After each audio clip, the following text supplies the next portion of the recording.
Hey guys, welcome back to more Karen stories. What would you do if you bought an old house for $10,000, renovated it in 1 year, but then an evil neighbor sued you because of it? Let's dive right into the video to find out what happened. So this happened a long time ago when I was first getting started with home renovations. I was not all that confident and willing to stand my ground at the time, and I was not entirely sure that this line of work was for me. At least I was not sure until I went up against one of the most bitter, miserable neighbors I've ever had the displeasure of meeting. Anyways, I did not have all that much money, so I was mostly buying pretty cheap homes and trying to flip them for a modest profit. The house in question here was around $10,000, and I was aiming to get it spruced up and on the market in just 1 year. Just to give you an idea of how bad it was, I wouldn't have lived there even if someone paid me $10,000 to do it, and I promised that I desperately needed money at the time. Of course, one of the problems with buying houses on that kind of budget is that the neighbors can be a real mixed bag. On the one side,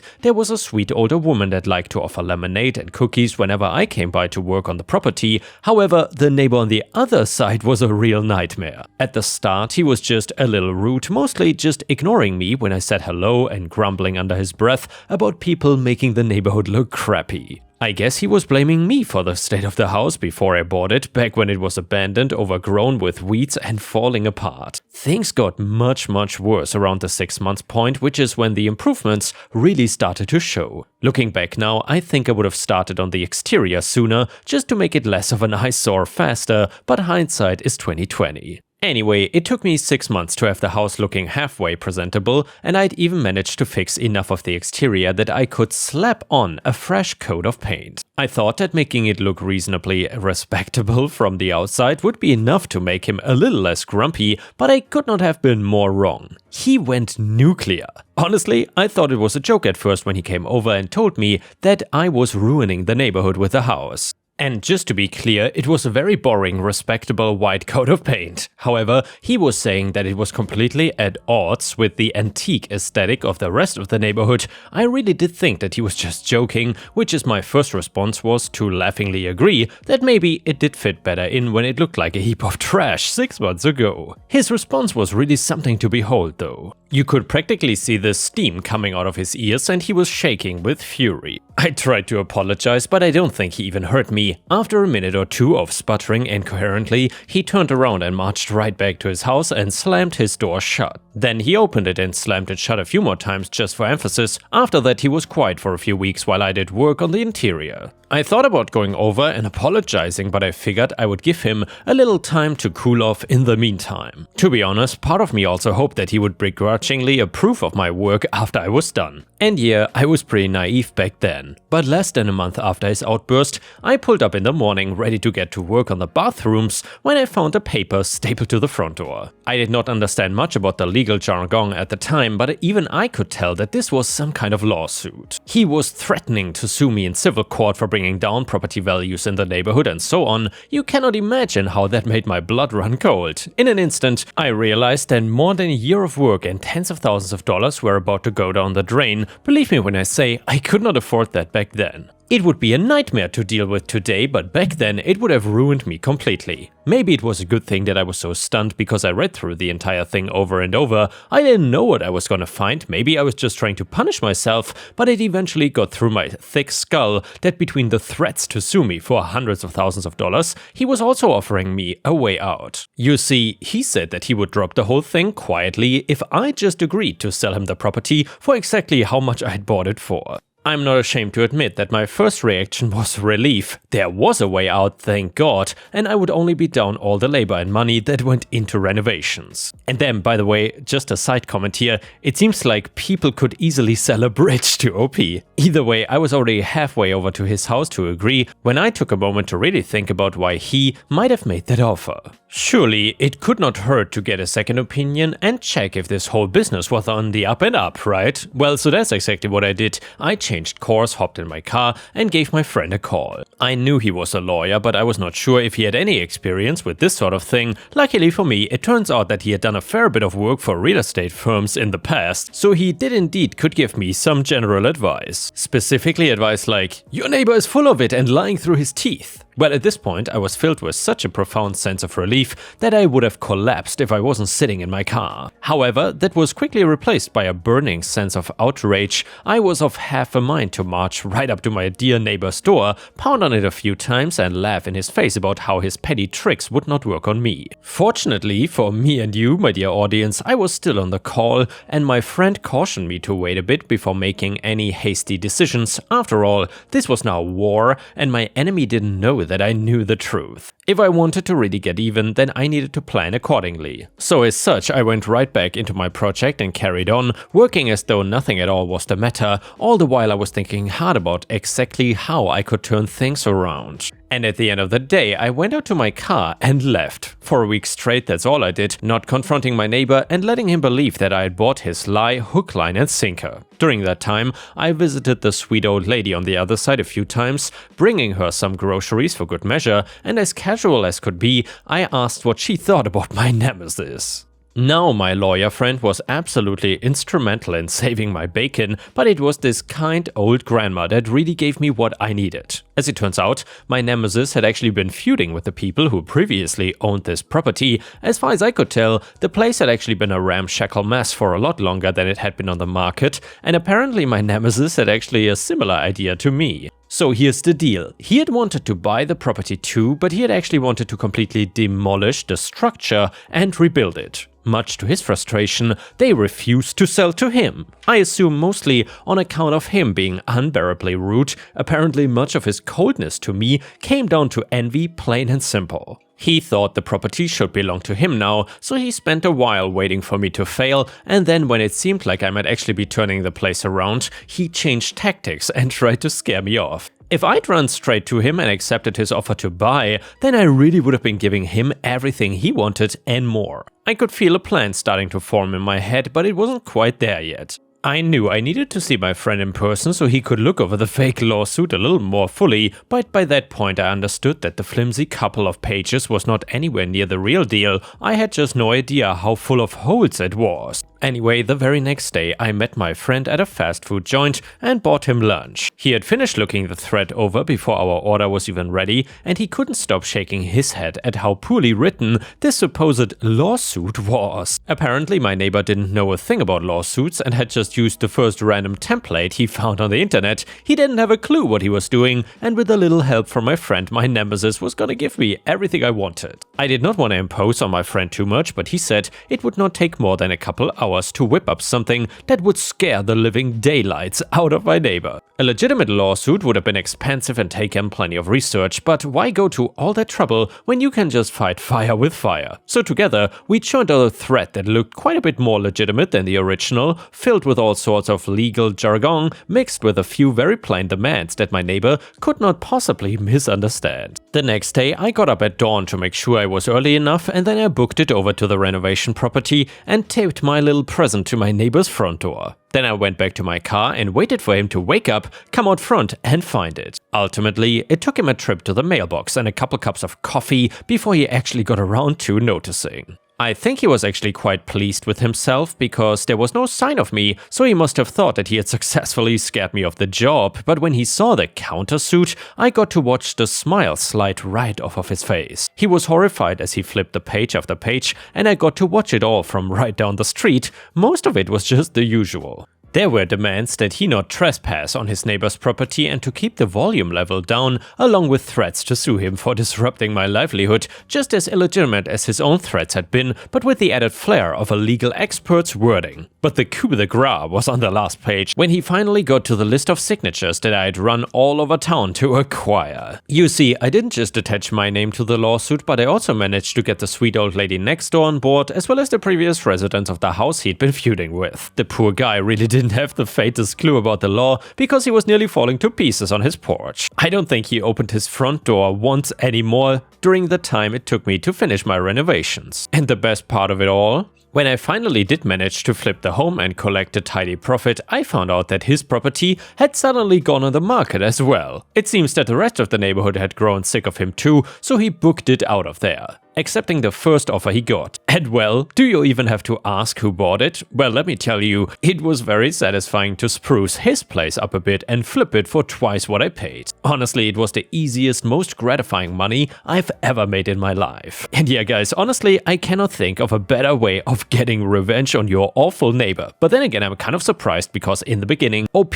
seemed like a little bit of a doormat. Glad OP turned around in the end. And the next one is an amazing malicious compliance story that you don't want to miss. It's also brand new, by the way. So a former employer has decided to shoot themselves in the foot with a bazooka. I thought I would share it here so you can laugh at them too. In a nutshell, the business built its own in-house software which is designed to cover all aspects of the business, from invoicing, tracking stock, creating reports, semi-automating direct debit billing, and virtually everything else. 1,000 sub-areas essentially. As such, the business ended up with 3 IT departments. One was more hardware issues and basic IT issues, and there was the medium IT department who could fix small issues within specific sub-areas of the software, and the legacy team who worked on the rawest base level of the software and had kept it functioning for over 20 years. In an effort to cut costs, the senior management decided that the legacy team were no longer required, as they were creating a whole new software anyway and would be ditching the old one within a year or so. In doing so, they also insisted that the large office they occupied was completely emptied. This included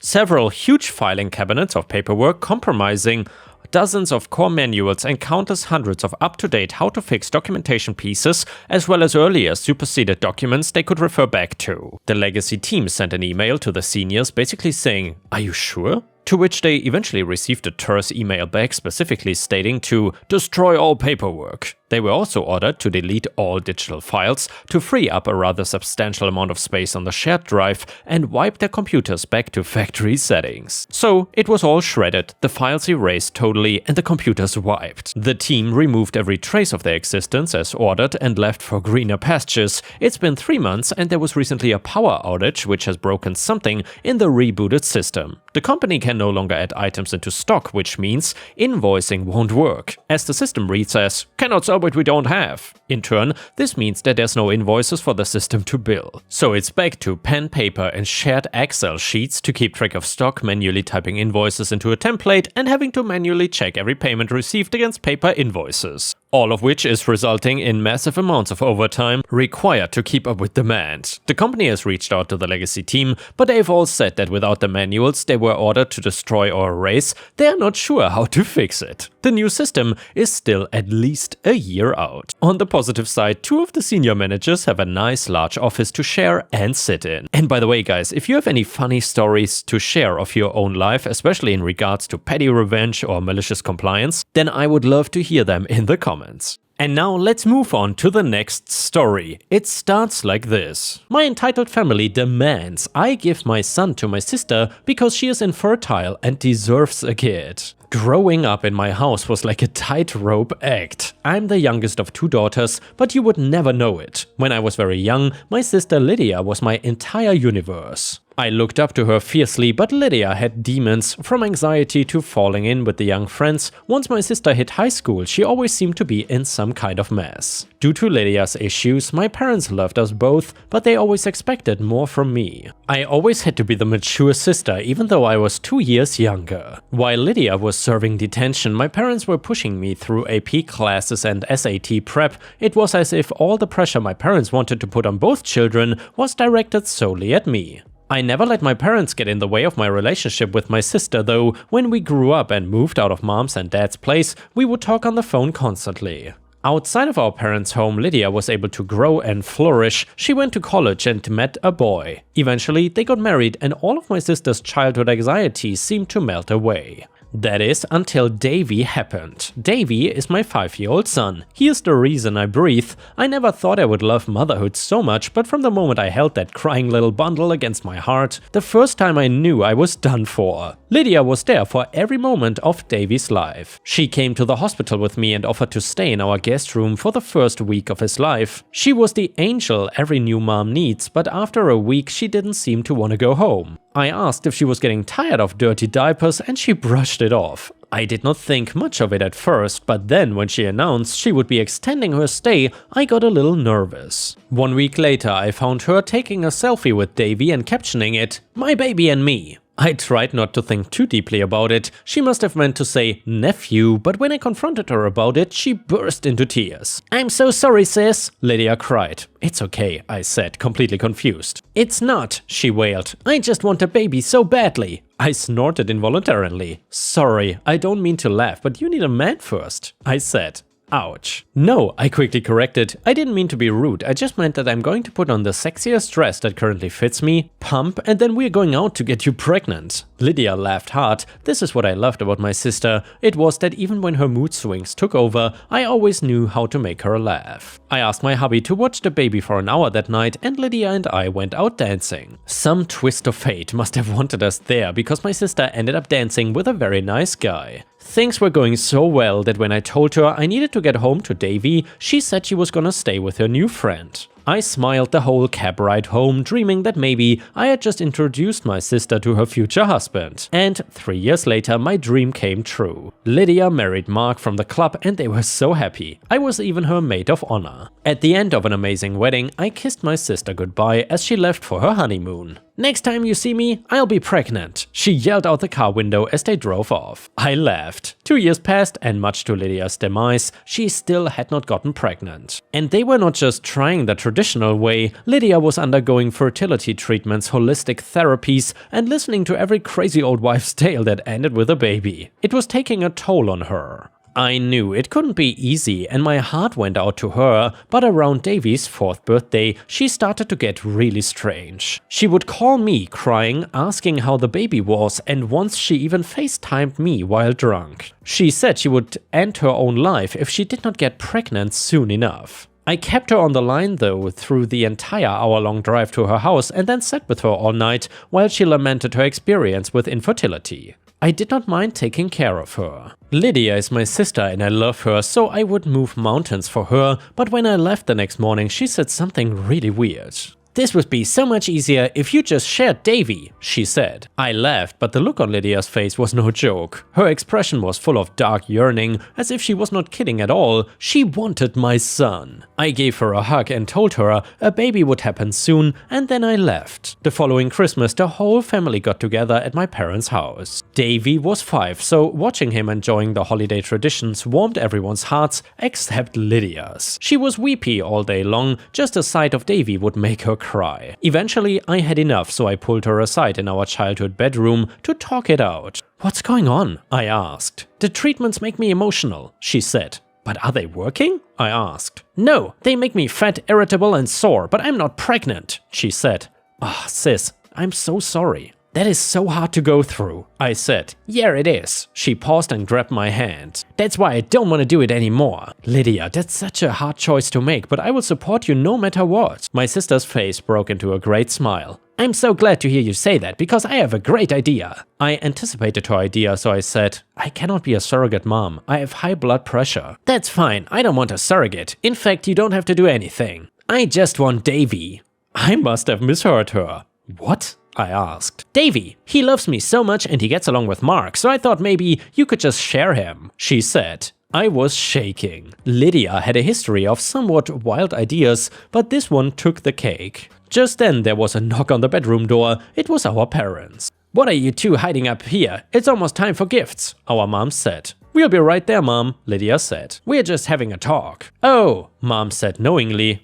"Oh?" I questioned. "Did you two know that she was gonna ask me this?" "Sweetheart, relax. Of course we knew and we couldn't agree more with Lydia. She has been through so much," Mom said. I laughed in spite of myself. This was just like growing up all over again. I was the stable one, so they expected more of me, but this was not some sweater we were fighting over. It was my son. A living, breathing little boy that they were conspiring to take from me. "This is insane," I said to no one in particular, and then I turned to my sister and looked her firmly in the eye. "Lydia, I love you more than I can say, but I love Davy even more, and he is my son. I know fertility treatments are impossible, but there are other options that don't involve taking my son." "He loves me," Lydia cried. "Yes, as an aunt. Did one of you consider how confused this would even make him?"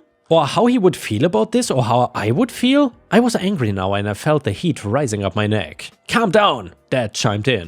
"Hush, Dad, you all ambushed me on a holiday to take my kid. That is not just low, it's clinically insane. My family is leaving now," I said. Lydia looked at me with tears in her eyes. "I'm sorry, Lydia, but you know this is crazy." I squeezed her hand. "You will have a child one day if it's meant to be, but it will not be my son," I said, and then I went to find my family and leave. For the entire next month I was bombarded with messages and calls from my parents and sister. Every message was the same. They always said that they were sorry, but they wouldn't let the idea of Lydia adopting Davy go. Most of the time I let the calls go to voicemail and left the message on read, but one day I was at my limit when my mother's name appeared on my caller ID. I picked up the phone and listened to my mother going on about how I was costing her oldest daughter the joy of motherhood. "It's always like this with you," I said. "You and Dad only see Lydia even though I'm the reliable, stable and supportive one. I've been there for Lydia and you guys through everything, and this is the thanks that I get. Maybe if you took better care of your son, then Lydia would not need to give him a better home," Mom said. I felt like I was punched in the stomach. "Wow, Mom, that's low, even for you. I love and care for my son and you know it. That was very hurtful, and before I say something equally hurtful, I'm just hanging up. Goodbye."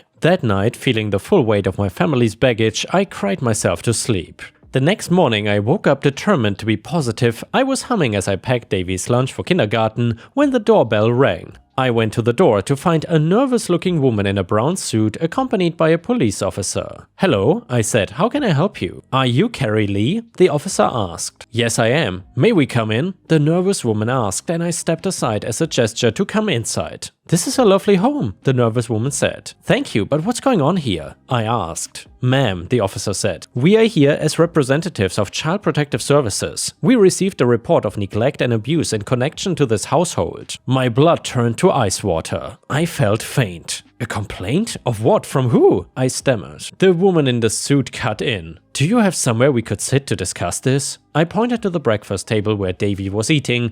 "This must be Davy," the officer said. "Would you like a real junior police badge, Davy?" He nodded excitedly. "Why don't you show me your toys and I'll give you a police badge?" she said, and then Davy grabbed her by the hand and led her to his room. "Cute," said the woman in the suit. "He is. I'm just so confused. We're good parents. I mean, look around. I was right in the middle of making lunch and helping him get ready. Would a neglectful parent do that? I understand your concern, but we need to take all claims of child neglect seriously. Would you consent to answering some questions?" I agreed, and then the woman unleashed a barrage of questions about our lifestyle, Davy's health, the school, the neighborhood, and our friends. It felt like it would never end. We toured the house and the CPS representative opened every cabinet. It felt completely invasive. The ironic thing was, while they conducted the interview, I had to call Davy into school. Finally, the pair seemed satisfied with what they found, but I had my own questions before they left. "Who would do this?" I asked. "Report you mean?" "Yes."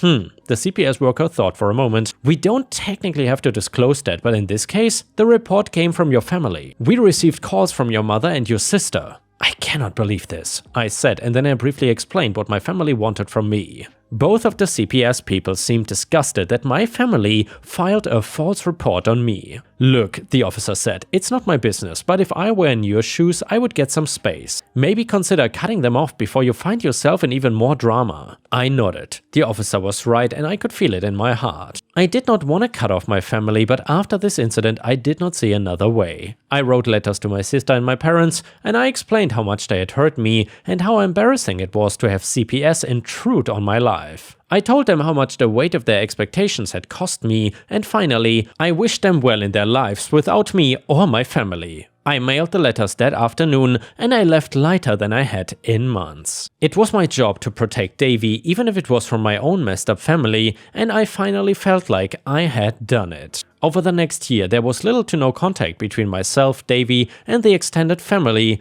I saw updates online about what was going on with Lydia. That is how I knew she was pregnant. I was happy to know that she would finally have the child she was so desperate for, but there was still a hole in my heart. That is why, when she called a year later, I picked up. We talked over the phone for an hour. She told me she was in therapy now and that she had even brought the parents to a few sessions for family therapy. She told me about her beautiful baby girl Leia and how having her had given her a new perspective. I realized how wrong I was. I was just so desperate to be a mom that I lost sight of what it means to be a family. "I'm sorry," she said. "I'm sorry too," I said. "I never wanted to cut you off, but we both needed our space." "If you can trust me again, I would love to introduce you to Leia," she said. "I would love that," I agreed. That was about a month ago, and it hasn't all been easy. Seeing Lydia and my parents again was emotional, but the gift of watching my son interact with his cousin gives me hope. From now on, my sister and I will face motherhood together, no matter what. And now let's move on to the next story. It starts like this.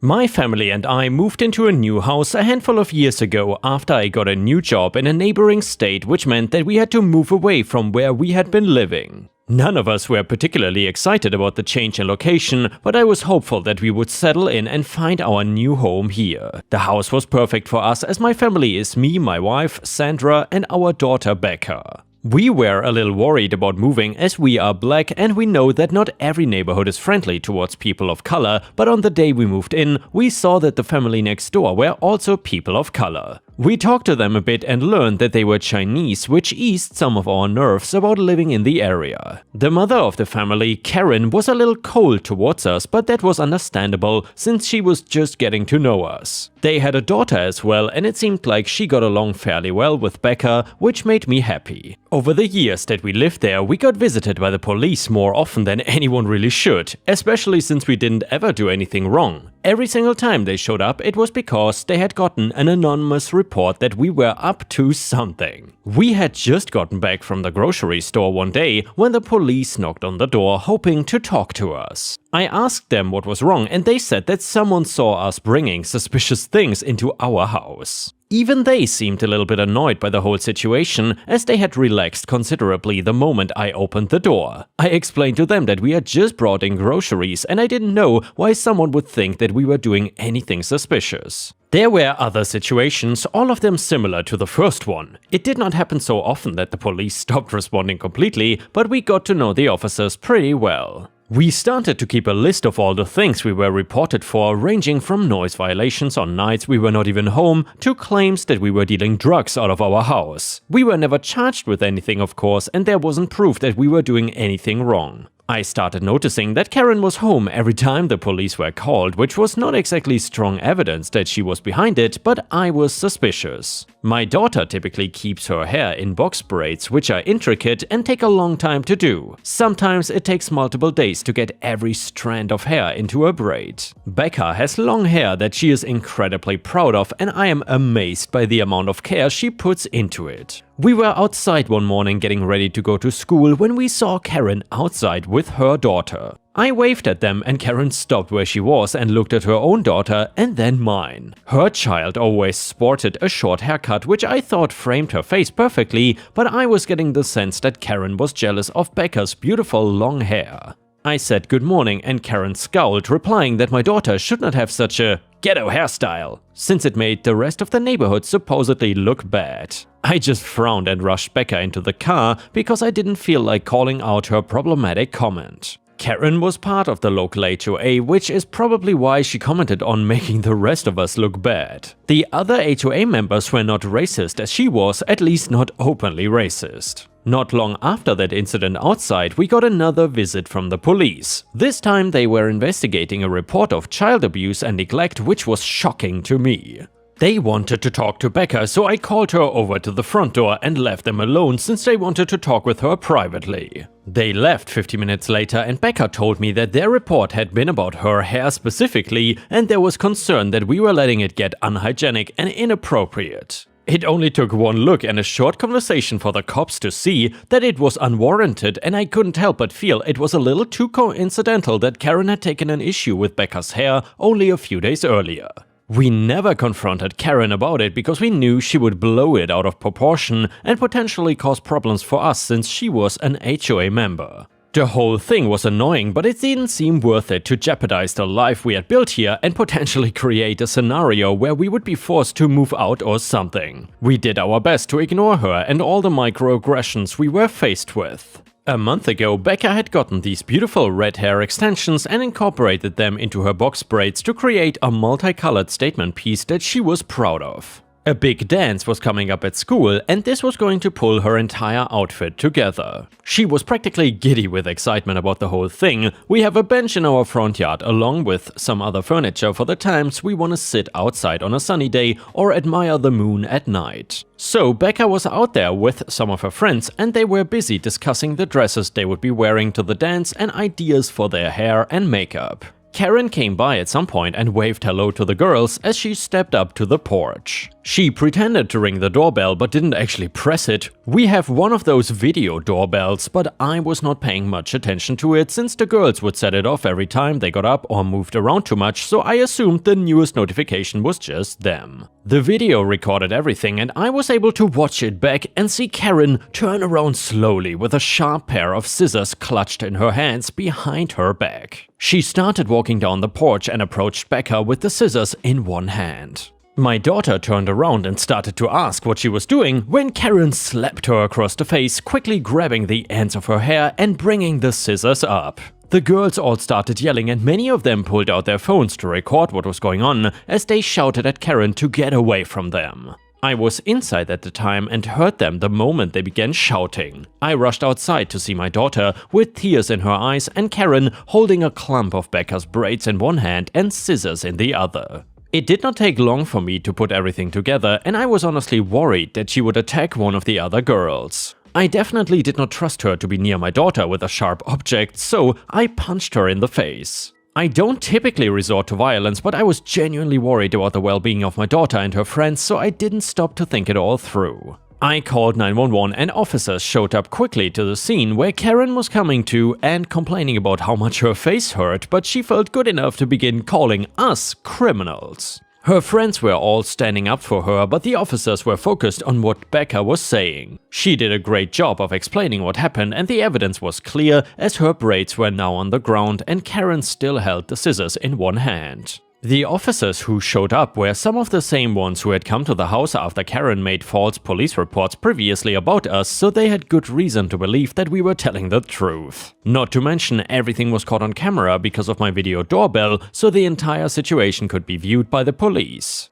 They asked Becca if she wanted to press charges since cutting someone's hair without permission is considered battery. Becca of course decided to press charges and I stood behind her on that, so Karen was taken into custody and is now serving jail time. We found someone who fit my daughter with a beautiful wig, and while it wasn't the same as her perfect braids, it was enough to make the school dance memorable. Karen's daughter came over to apologize even though she did not do anything wrong, and I am hopeful that they might become close friends over time. Before we end the video, we will read a funny story from r/PattyRevenge. This one is brand new and it is titled, "Wanna speed up your car so I cannot walk on a crosswalk?" Well, now it's my turn. So I needed to go to a store that was located in a large and busy shopping center. I parked my car and proceeded to walk from the parking lot to the crosswalk that leads to the storefront sidewalk. As I'm about to cross, I hear a car accelerate and then immediately look up. Had to quickly jump back as she almost hit me with her car. I reacted with a loud,